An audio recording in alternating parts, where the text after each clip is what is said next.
রূপমকে একটা চাকরি দিন। MA পাস, বাবা নেই, আছে প্রেমিকা। সে আর 2-1 মাস দেখবে। তারপর নদীর ওপার থেকে ওপারে গিয়ে বলবে, রূপম আজ চলি, তোমাকে মনে থাকবে চিরদিন।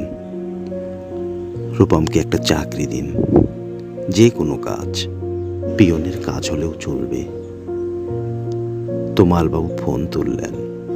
ফোনের অন্য প্রান্তে যারা কথা বলে তাদের যেহেতু দেখা যায় না, সুতরাং তারা দুর্গেয়। তমলবাবু মামাকে বললেন, রূপমের একটা চাকরি দরকার। মা বললেন কাকাকে, কাকা বললেন জ্যাঠাকে, জ্যাঠা বলল বাতাসকে। মানুষ জানলে একরকম, কিন্তু বাতাস জানলে প্রথমেই ছুটে যাবে দক্ষিণে।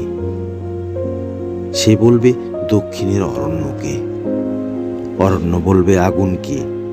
আগুন গেল আলিমুদ্দিন স্ট্রিটে, আলিমুদ্দিন গেল নদীকে বলার জন্য। নদী এসে আশ্রে পড়ল উপকূলে, সমুদ্র হিমাচল বলে উঠল, রূপমকে একটা চাকরি দাও। MA পাশ করে বসে আছে ছেলেটা।